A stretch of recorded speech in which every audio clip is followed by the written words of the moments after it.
I'm more of a action oriented, ask for forgiveness later kind of guy, and that can get you in trouble. But that also can work out where others are just thinking about it. I'm actually trying to do it. Welcome to the Disgruntled PM podcast, your weekly therapy session for the chaotic world of project management, transforming daily frustrations into real action. Welcome, everybody. I'm Trevor, the Disgruntled PM, joined today by my guest, Ashton Ferrazzo. How did I do on the pronunciation there? You did good. All right. So, Ashton, why don't you introduce yourself to the audience and then we'll get into a few topics. Awesome. Hey, I'm Ashton. I'm the owner of Freedom Fitness Equipment. We've been doing this for about 6 years. I'll describe us as a full service white glove provider in the health and fitness space. So we do everything from installations and trades to new and used equipment sales, everything you would see in a gym, from the equipment down to the flooring, as well as service and maintenance. Okay. And you kind of buried your past there a little bit. So how we got started, huh? Well, before that, even because, you started in corporate America, right? I did. That's right. Yeah. So far as my background is concerned, I was in financial services with a Fortune 100 company for about 8 years. And about 2 or 3 years in is when I should have quit. I was really, really deeply unhappy with a couple of different things. There was a lot of bureaucracy. There was a lot of red tape, which you find in most large organizations. This one in particular was still bureaucratic, but less bureaucratic than, say, a big bank. But they still had their issues, unwillingness to change, unwillingness to hear new ideas, unwillingness to pivot when their competitors were quite literally eating their lunch. And I was on the technology side initially and then moved over to product. And I eventually quit because, I wouldn't say quit. We were offered a package to leave. And so I took it and started this business, which I was running, by the way, in parallel for about 6 months before I decided to make that move. I could have stuck around. They had a lot of use for my skill set because I was somewhat technical, but also business savvy. And I just didn't see the value in staying. So I was really frustrated and fed up with putting band-aids on bleeding wounds, essentially.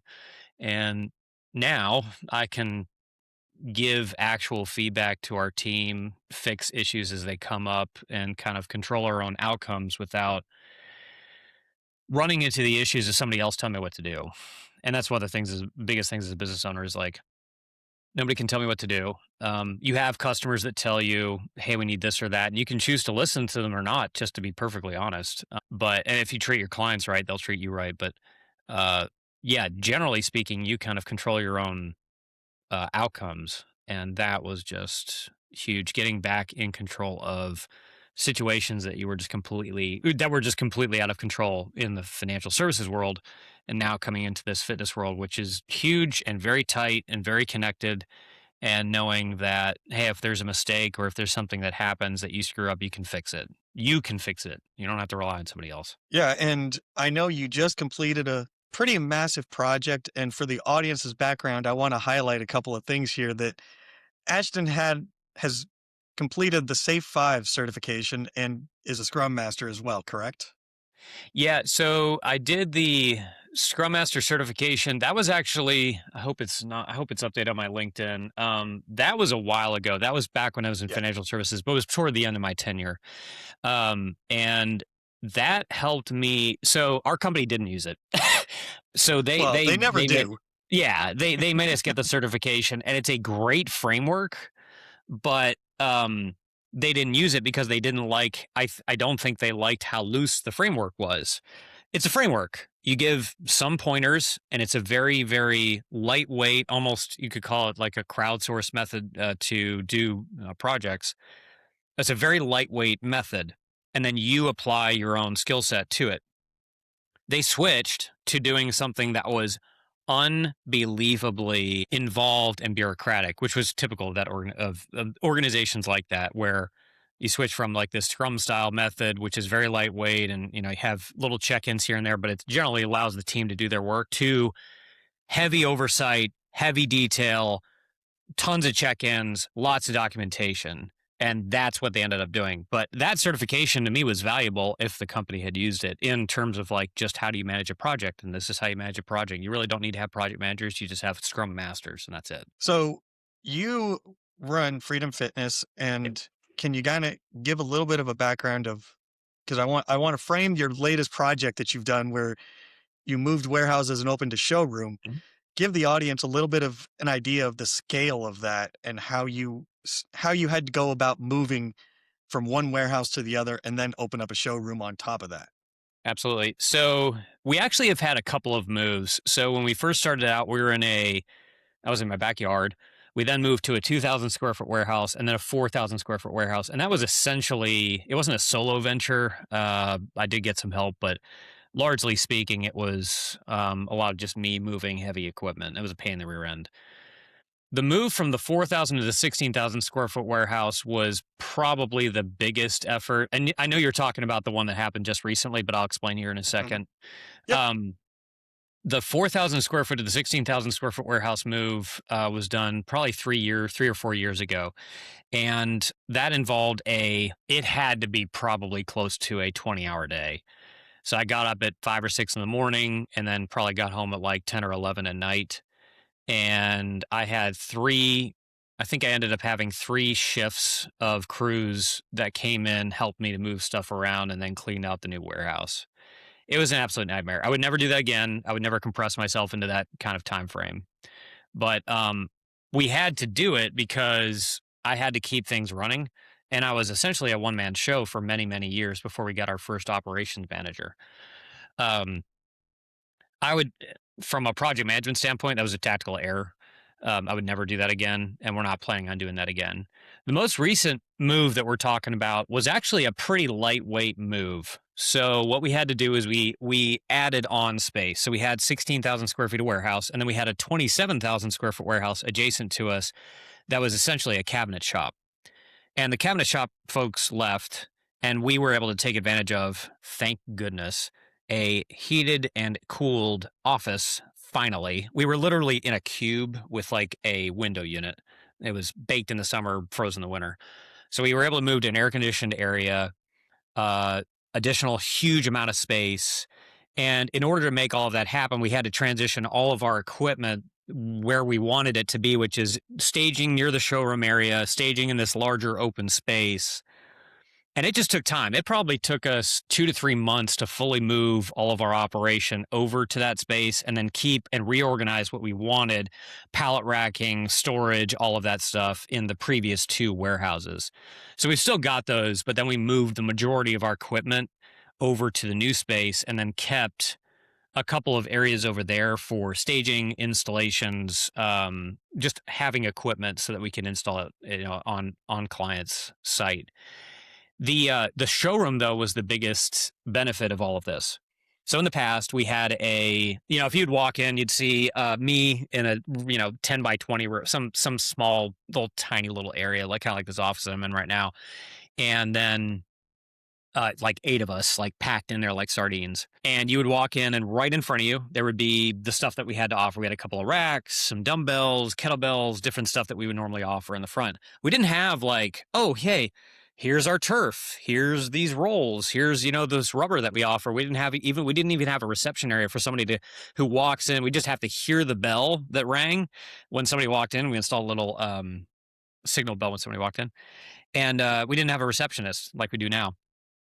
So it was just very haphazard. And if somebody happened to be in the office and they saw somebody come in, they would greet them and show them around. But if they didn't, we would just completely miss somebody. So it was very difficult to kind of logistically manage that. Now, when we moved, we actually created this whole showroom area. We had to figure out where to do it. But right as you walk into the warehouse, right in front of you, you got this huge strip of turf with our logo in it. You got really nice flecked floor that's this beautiful silver color.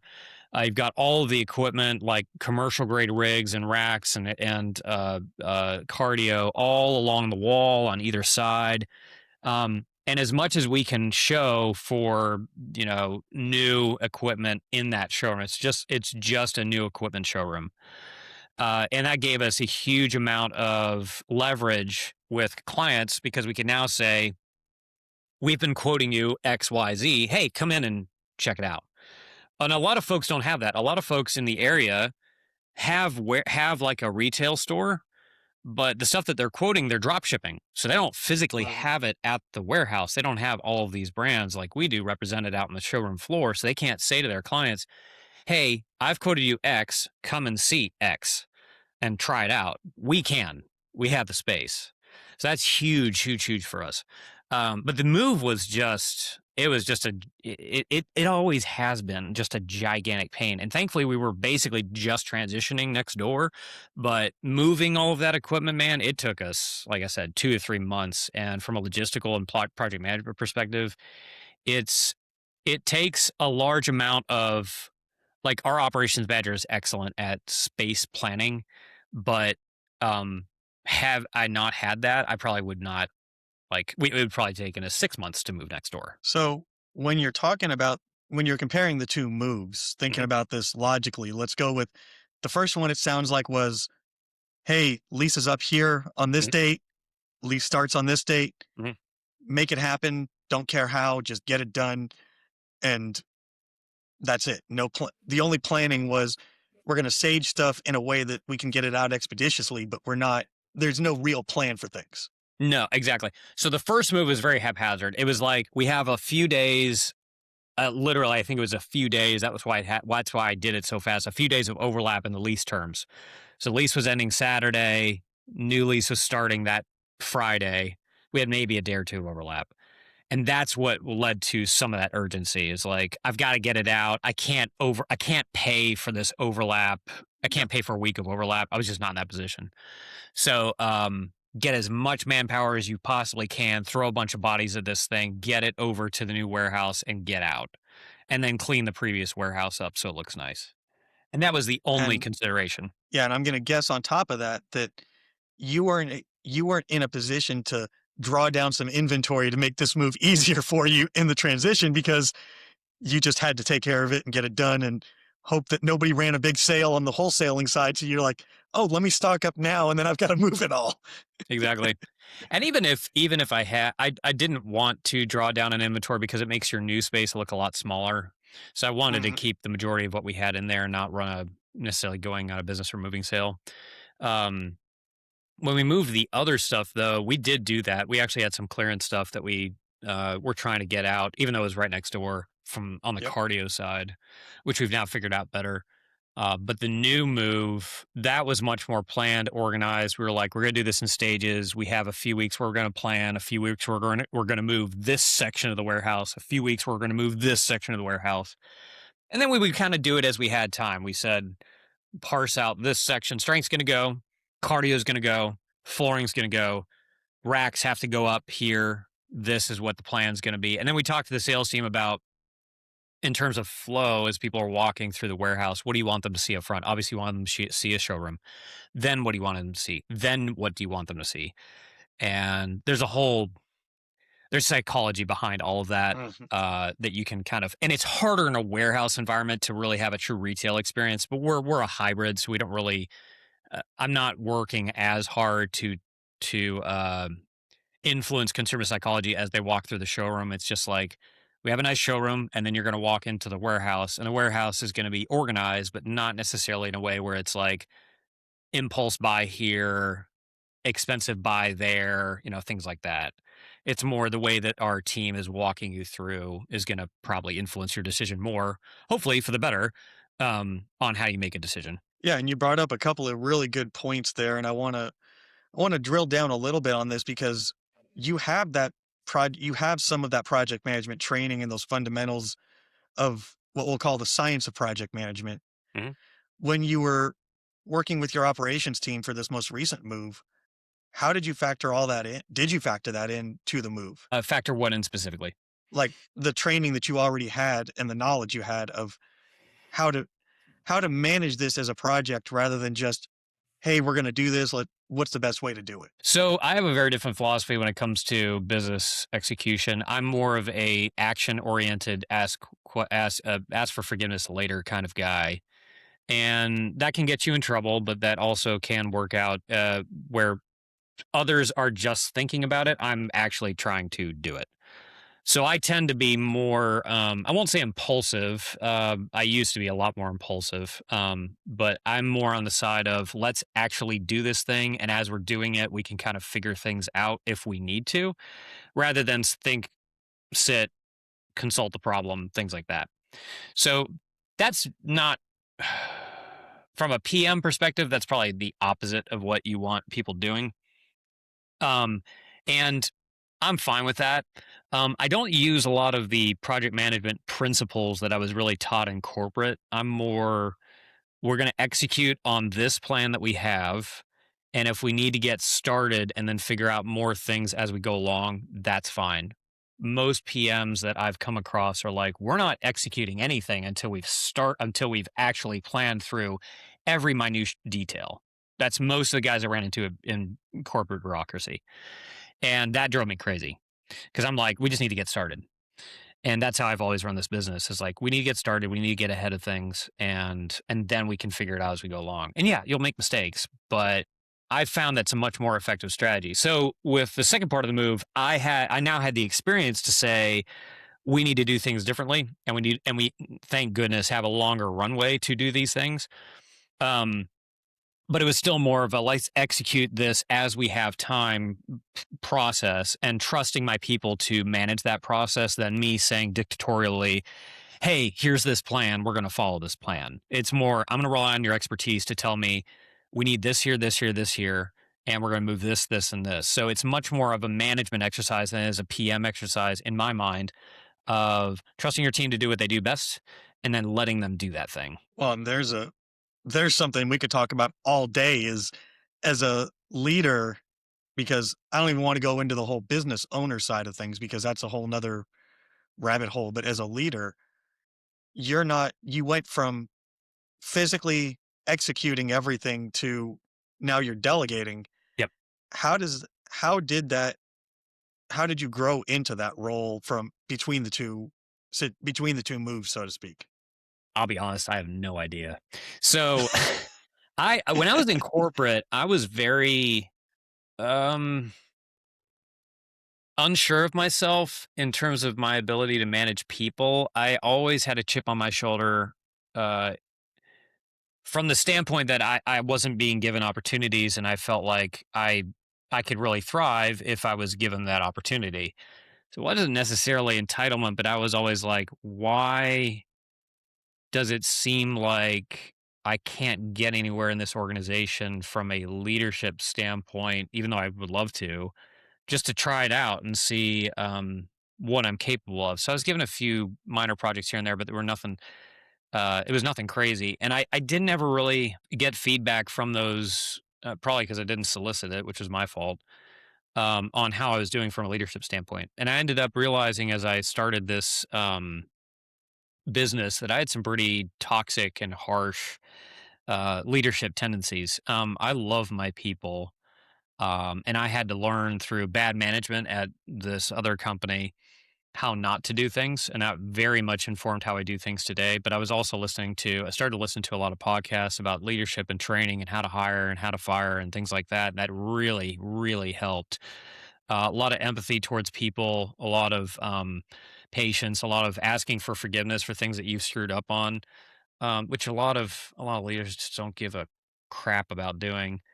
Um, and that is Admitting informed you my were wrong. yeah, exactly. Well, that specifically, like you'll never hear that from anybody in corporate. I was wrong. I'm apologizing to the team. No, that doesn't happen. Everybody's ego needs to remain intact. And I don't subscribe to that philosophy.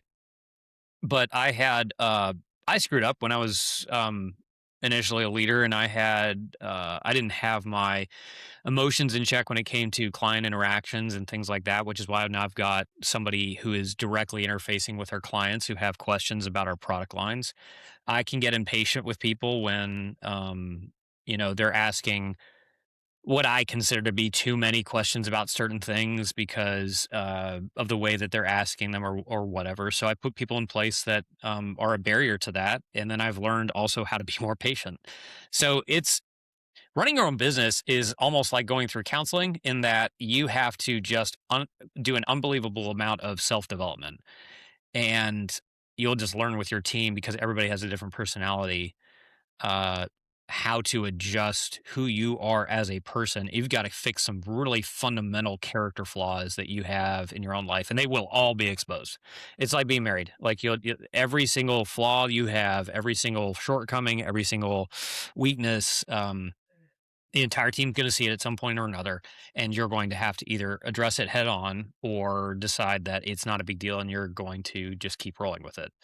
Um, so yeah, from a leadership perspective, I was very much initially, and it's been hard to transition. This is very true for a lot of entrepreneurs. I was very much in the mind frame that I need to do certain things. I need to do certain things. I wasn't willing to let those things go. And when I brought in my first operations manager, I was able to because I desperately needed to. I was able to let those things go because I couldn't. I literally physically couldn't manage certain things. So he and I would split time between fulfilling things and doing orders and all of this stuff. But um, I had to then delegate. And as time went on, it was particularly difficult for me to let go of like the client interactions. And so when I hired our first executive administrative assistant, Laura, um, I had a really hard time not answering my phone and letting her do that because it wasn't that I didn't trust her, but then it came off that way. So delegation to the team has been an unbelievable point of learning for me because I cannot physically do this all by myself and I can't strategically move the team further if I am trying to do it all myself. When she actually came to me and she was like, Ashton, you got to stop answering emails and phone calls of this particular kind because I need to learn how to do this. And you doing it for me is telling me that you don't trust me. And that was huge. Like that was a huge mindset shift. I was like, I have to do this. I have to let this go. I have to be comfortable with her making mistakes and learning. And it was just such a personal thing to me to be able to interact with clients and to talk to people like yourself. And I didn't want to sacrifice that. So I had to basically put my persona or have somebody with a similar persona as myself, who is even better at customer interaction in that position, so that they could answer just like I would or better than I would. And that was a lot of shadowing and training and things like that. But she helped me to do that, and I couldn't. We wouldn't be in this position if that wasn't the case. But that was just a huge learning experience for me. Is like delegating to the team, trusting your team, and understanding that they are in a, and I knew this going in, but it was really hard to execute. Like knowing that your team is probably going to do stuff better than you will, at a lot of different things. I'm not an expert in logistics. I'm not an expert at customer service. I'm not an expert at a lot of things. I tend to be more of an expert when it comes to strategy, driving new innovations in the business, things like that. But I'm not necessarily the most detail oriented person, and my operations manager is, and that's a great dynamic for me. He'll catch things I don't, and vice versa. Um, so it's just finding like where you're from a leadership standpoint. The things that I've learned are I surround yourself with people who have strengths where your weaknesses are. Learn how to delegate to your team and trust that your team is going to do a really good job, which for certain leaders is really hard. And for me, it was really hard starting out. And then continue to build a team in a way that you can let the team run the business and then you strategically manage the business. You're not an employee in your own business. Yeah, I mean, it goes right back to that saying of a jack of all trades is a master of none. Yes. And we talk, I'm a process guy, so I spend a lot of time talking about workflows and things like that, and all the boring stuff that nobody wants to acknowledge exists and is important. Yep. But when you start looking at how you're scaling things, if you're not able to take a step back and say, I got us this far, but I need people that they can help me level up to that next level by knowing what they're actually doing rather than me just stepping in mud and hoping that I don't hit that pothole. Yep. You know, you need those experts. And the biggest thing for me when it comes to good people is, and I have hammered this home with the team every chance I get. If we don't have a fundamental culture of, in our case, honest, trust, dependability, the rest of this organization is going to fall apart because there are organizations in our industry that don't have that as core fundamental principles, and they run horrible teams or subpar teams, or they go out of business. And it takes time, but they go out of business. Um, Yeah, you know, and I've just the culture aspect of this business has been the single most important driving factor in helping us to be successful because I can't necessarily duplicate myself, but I can teach fundamental principles about how we do things and the culture of the business that stick as long as people are paying attention.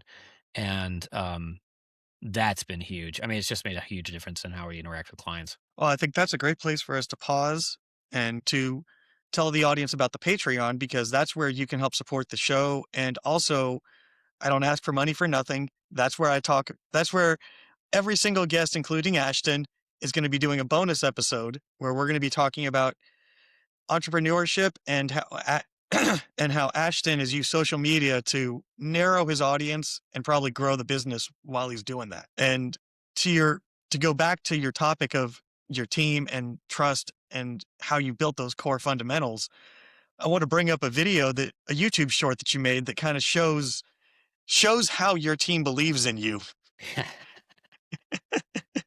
And he's probably thinking, which one? Because there's probably 20 of them. I don't know which one. But I'm referring to the one where you took the smelling salts around to your team and everybody took a sniff of them. So funny. So, are you gonna play it? No, I won't. I'll Okay. put a link to it in the show notes. Oh, no worries. Okay. Yeah, that was hilarious. So our team's awesome, and they're usually game to be involved with videos every so often. We had Juji. We actually are friendly with Juji, who is here in the Carolinas, and he's actually right up the road from us, I believe. Um, and he's got a smelling salt product that is literally the strongest that's around. And so I was like, it'd be cool is if the entire team took a sniff. And man, the reactions. One guy, he got it so he wasn't supposed to do this. He got so close to his face, his nose started to bleed. He was like bleeding out of his face.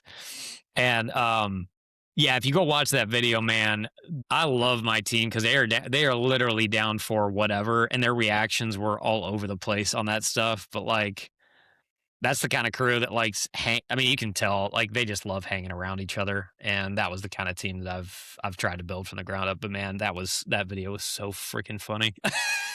And for the audience that doesn't know, smelling salts are something that they use in strength sports to kind of. It's basically just something super strong that you sniff, and it just wakes you up.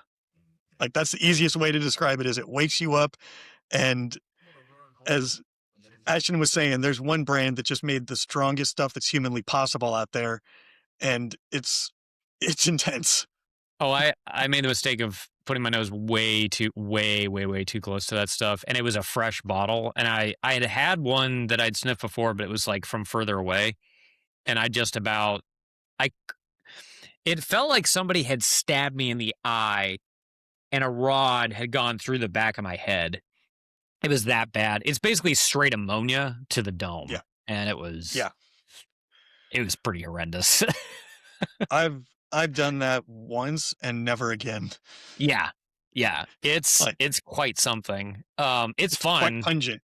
and Juji makes a great product, but golly, it'll hit you in the face. Yeah, it takes a certain type of person to enjoy doing, or not even to enjoy, but to do that on a regular basis. Yeah. I've sniffed other smelling salts before. There's nothing that's quite like that.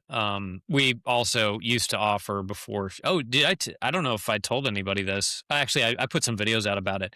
Shopify wanted to shut us down for offering that because they considered it a pseudo pharmaceutical.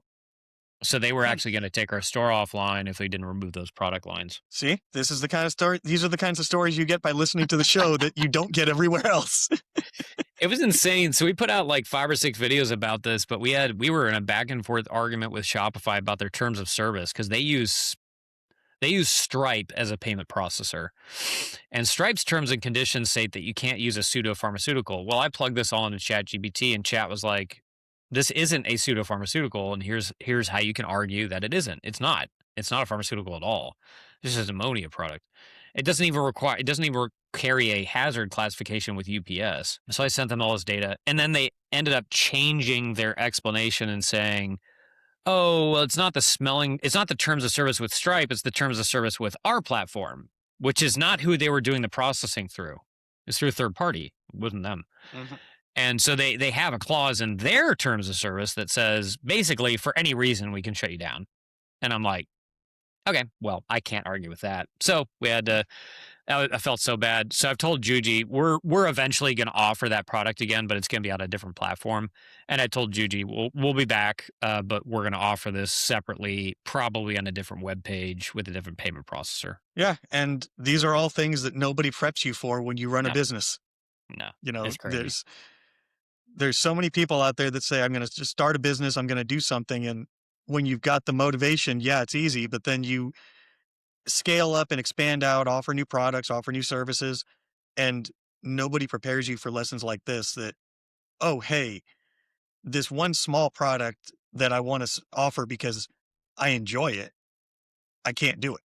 Yeah, yeah, it's huge. And people don't understand when it comes to running a business. There's so many things that you don't even. And we just ran into something like this yesterday. Like so many things people don't tell you about how things are supposed to go, what you're supposed to do, what you're not supposed to do. Like, we had a our we have trash haul away, and so we've got a big container out back that we just dump all our trash into. We have Mhm. that taken probably we have that taken like multiple times a month. And some idiot who is dropping this thing didn't drop it. They actually dropped it and pushed it into a well system that cracked the top of the well. Well, we didn't even know the well was we didn't even know that nobody told us that we weren't supposed to put something on top of these well systems.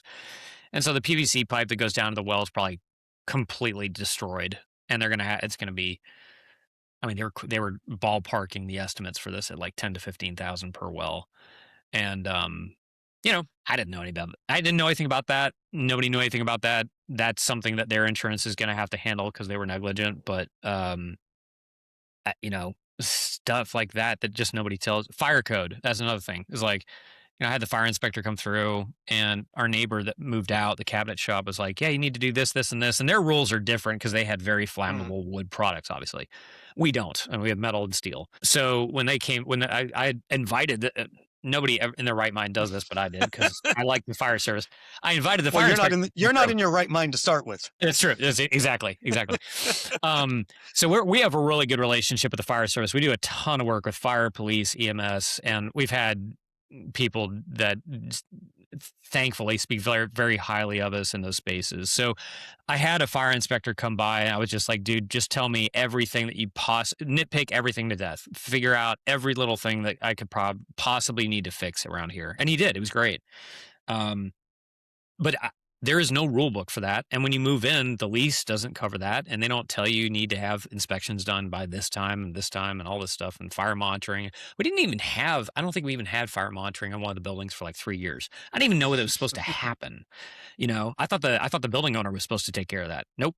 Because I didn't have that with any of the previous two buildings. That was all taken care of by, it was part of the lease and taken care of by the previous owner. So just silly stuff like that where it's like, it'd be nice if somebody told me all about this and all about business ownership, but there's no one book that's going to cover that. And the ones that do are all about strategy, how to make money. They're not about the ins and outs of like operational processes. They're not out there. They don't exist. Well, it's just us here talking. The audience, they're immaterial to this, but maybe that's the book you should write.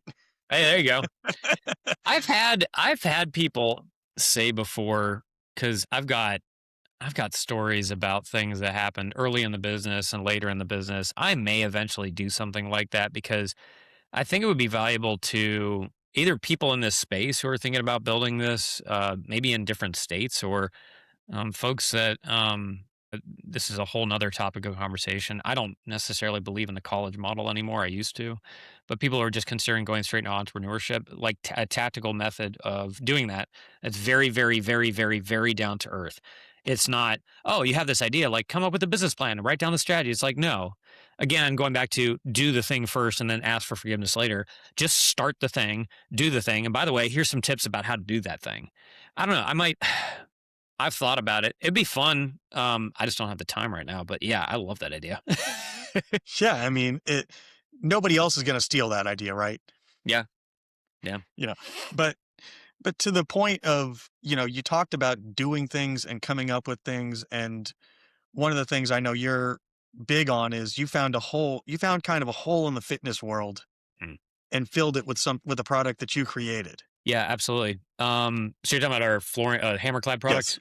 Yeah, Yes. absolutely. So flooring is generally speaking a huge pain in the rear end for Mhm. most salespeople, and it is something that I absolutely adore. I love rolled goods, tiles, mats, anything you could turf, anything you can think of when it relates to flooring product. And I know how, and my sales team knows how to offer this in a way that's very easy and walks people through the process on how to, what kind of thickness to get, the color scheme, all of this. And most people in the fitness space, um, they really hate that because it is annoying and it involves some math and geometry and things like that to get the layouts right. But man, when you there's such a huge opportunity. So we've been able to partner with uh, a few different brands and construction companies to say, look, if you've got a lead and you need a flooring solution, just have our team whip up a quote and we'll take it from there. Don't worry about trying to do this yourself because it is just a gigantic pain. We figured out how to make that easy. And part of it is a lot of that product we stock here. And a lot of companies, they're just drop shipping from the manufacturer. So their lead times are high, 2, 4, 5, 6 weeks. And in some cases for us, that's the case too, because we don't necessarily have everything. But our goal is to eventually have a fully stocked warehouse that is the single, like we have just a complete vertical that's just the flooring team and that's all they deal with. My goal would be to have a warehouse that's just dedicated to mats, tiles, and rolls, and that's the only thing that they deal with, and it's in stock at all times. You don't have to worry about lead times, and that's just it. We just have it there the whole time. And I found with flooring that in the home gym space, there was a lot of talk about stall mats, but then when we came out with that product line, um, the conversation in the industry started to shift towards, oh, hey, maybe there is something to really nice commercial gym flooring. So Basement Brandon and Deadliest Lift and Gluck and all those guys started to put this in their gyms, and it looks really freaking good, like way better than stall mats. You don't have all the creases and the lines. If you get tiles and you get rolls and you get them installed properly, they look almost completely seamless. Really, really good, and it depends on your install team. There's a factor we can't account for there, but generally speaking, especially with tiles, the reason we found this gap in the industry was because tiles are a very easy DIY solution for homeowners. So in the home gym space, this is perfect. You don't want to spend an arm and a leg. You don't want to glue this down and you want to get an installer. Just get our tiles. You just do it yourself. Super straightforward. And we've got guides and videos that other influencers have done for us on the website to help you with exactly how to walk through the process of installing these tiles. But that was a hugely under it seems like it was a hugely underserved part of the market because everybody is in equipment and almost nobody, unless you're like Ecor, is in the flooring space.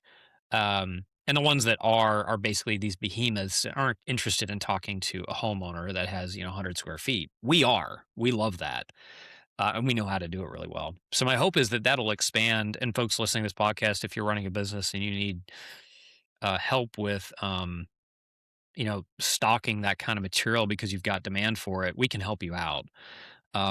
But that part of the market I never thought would grow to be where it is today. It's a pretty decent sized chunk. It's not all of our business by any means, but it's a pretty decent sized chunk of our business, and I've just found a huge benefit to offering it here in stock and available at all times. Well, and for the audience's kind of clarification, what Ashton was talking about is because this is my hobby is home gym stuff, and most of the audience should know that, but for the longest time, literal mats that go in horse stalls was the standard for gym flooring in your home.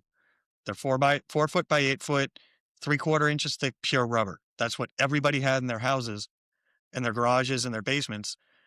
because the stuff like that Ashton's talking about, the nicer looking stuff just wasn't available to us on smaller scale or wasn't cost effective. Yep. And noticing that gap and just saying, hey, there is something nicer out there changed a lot of people's minds, including myself, even of how you can go about making something look a little bit nicer for not much money when you find the right person that can market it to the masses rather than to mass projects. And don't get me wrong, I had for the longest time up until recently when we reinstalled our own product, I had stall mats. In fact, I've still got some little slivers on our deadlift platform at home. But every time it would get hot in the room that we have our home gym in, you could smell the rubber just wafting off of the mats, and it was pretty pungent. And the one thing that I was looking for early on was, can we get a product that doesn't stink like a rubber factory?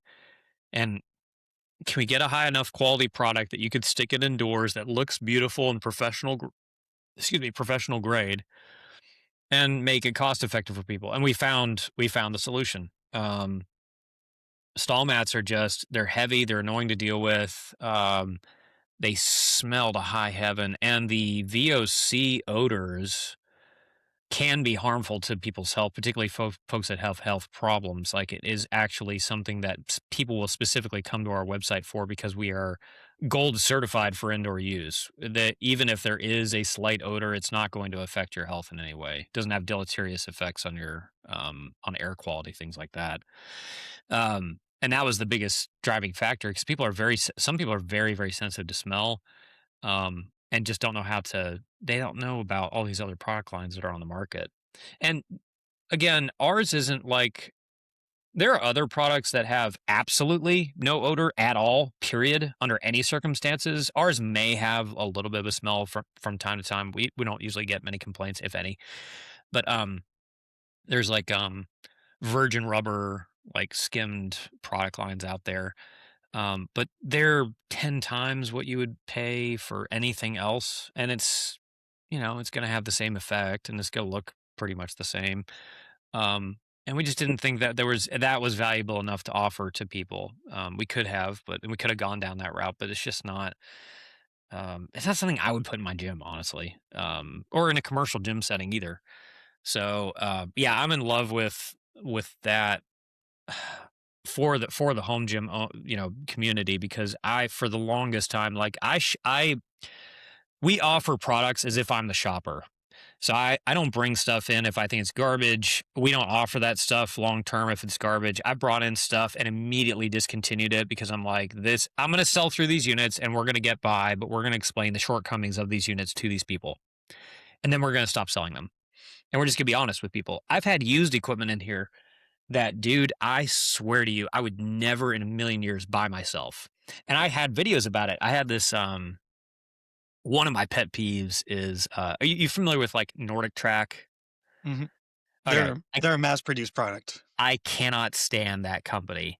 And it's not because they don't make like a decent line. It's just that, I've had so many stories about 6 to 12 months in, their stuff breaks.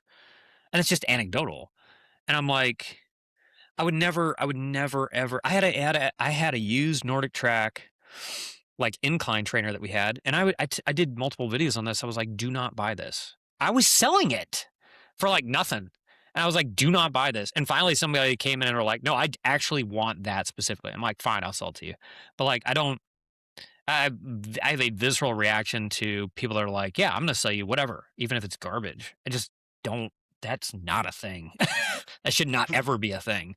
I don't understand why people insist on doing that. I have stopped working with brands that offer, or certain like brand lines. We actually discontinued a line of equipment recently. I just told our sales team, you may not sell this anymore. We're not doing it. And it's because they warranty wasn't there, part support wasn't there. There's stuff like, I had welds that were breaking on their product, on their brand new product line. I was like, we're not playing this game. We're not doing this. So we just stopped selling it. I And don't subscribe. and you kind of brought up something there that I want to touch on really quickly, and that is you are selling other people's products Mhm. to commercial use. which means when that product breaks, not if, but when, you're the person they're calling, not the manufacturer first. Right. Yeah. So as a third party seller of things, thinking about what you're selling is crucial because if you're not selling something that you personally can stand behind as a business, who do you think is going to be the first phone call when it breaks? Yeah. If as a and we emphasize commercial grade. So there's a lot of brands that kind of I would say indirectly compete with us. They're specifically targeted towards home gym owners, but they say, "Oh, we're commercial." I can tell you right now they're not. And I have third party verification that they're not. Because I've talked to other gym owners that are like, it's just not a good fit for my gym, and they put this stuff in their gyms. Um, but It's like because military grade. yeah, well, oh, military grade, that's a whole nother conversation. Um, Military grade and what people think it is. But yeah, Yes, when you're, I lived that. oh, I'm sure. But when you sell commercial product lines, you want it to essentially be Body Solid's motto, which is last for life. And if we can't sell something we can honestly stand behind and say this will last a long time, we don't want to sell it. So the Kaiser, Precore, Matrix, Star Trek, Life Fitness, like all of those stuff have incredible longevity. Certain models have certain issues with screens and things like that, but like we'll try to point that out to people. And then we sell commercial grade durability from flooring to equipment. We don't try to sell the garbage that everybody else is selling. In fact, um, we specifically steer away from that. But if you can't stand behind the things that you're selling long term, used or new, you might as well not be selling them in the first place. Because if that person is going to come back to you and the thing doesn't work, 2 days after they bought it, like, and I've had that happen a decent amount, like where we'll send something out and it's used and the screen just blows up because I don't know, it worked for 6 months here at the warehouse, but all of a sudden it doesn't work there. Mhm. And who knows what happens. I won't say it happens a lot, but when it does happen, it's just like, just take care of the situation. We trust that the product is good and it's durable, but when it breaks, you fix it. And you make sure you stand behind it as long as you can. We've got like 30-day warranties on used equipment, and then obviously on the new stuff, there's like 10-year warranties on frames on some of this. But yeah, we just take a different philosophy.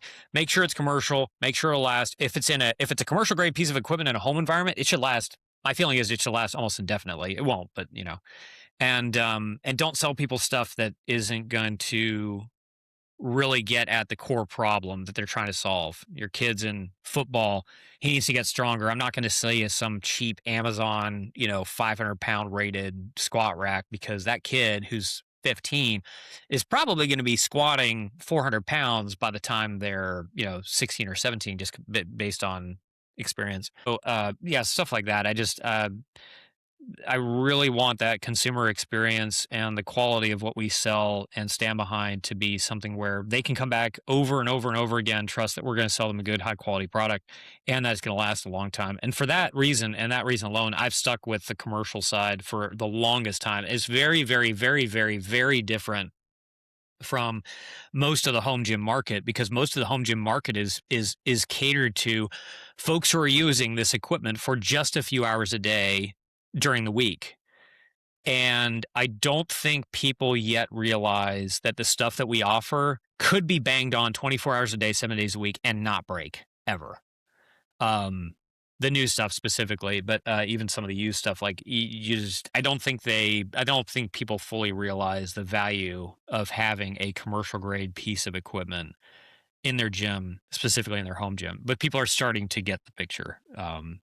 Especially folks that come into our warehouse. So now is the time where we get to my personalized question for you that I came up with. All right. And this is one that every guest gets, and I come up with it tailored to the guest. Yeah. So, is Freedom Fitness an actual business, or is it just an elaborate front to justify for you to personally hunt down and buy the strength equipment that you really just wanted to own and try out at some point? That would be amazing. So if that were the case, my home gym would change every 10 days. Because man, there's some cool stuff on the market. There's some stuff we haven't been able to access because they're very territorial. Certain commercial brands, I don't know if you know anything about commercial grade equipment. Certain brands like Precor, Matrix, Life Fitness, they're very territorial. They're very exclusive. So they won't allow certain dealers to be within certain radius of each other.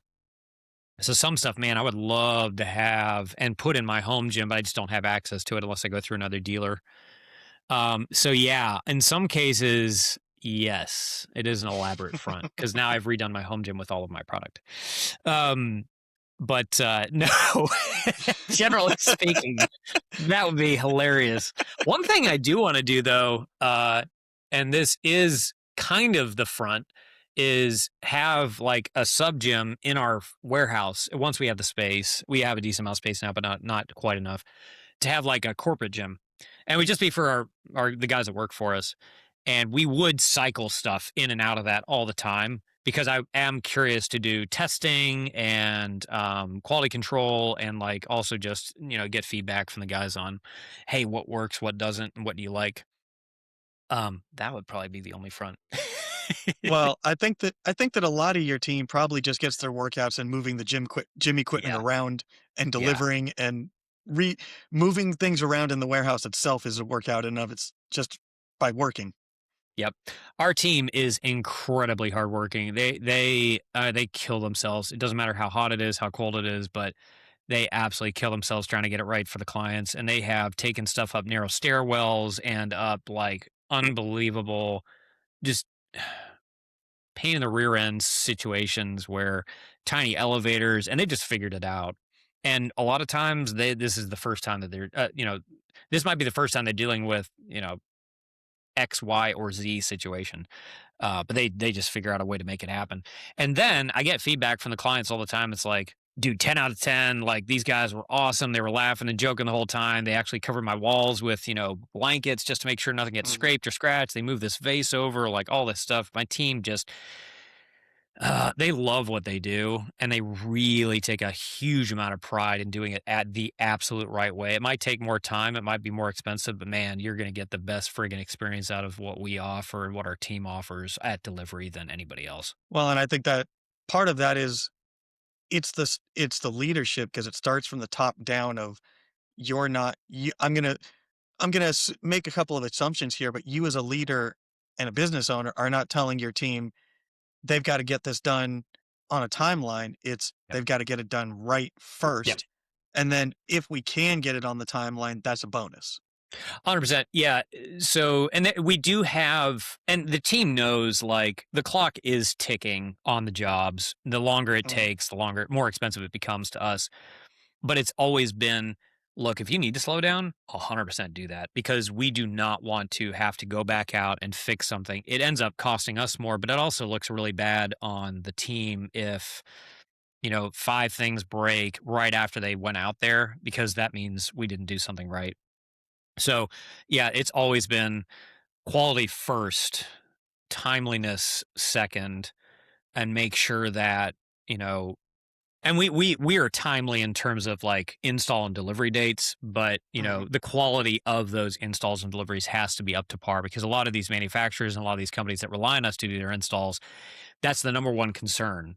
They're going to get a call if something doesn't go right. So, yeah, that's always been our philosophy. And our team really lives and breathes that. I mean, we don't hire guys that have a half-assed attitude towards the installation process. In fact, most of the guys we hire have an incredible degree of like customer service, not necessarily experience, but they really know because they like working with the equipment. They really know how to talk about it in a way that's intelligent with people that they're installing for.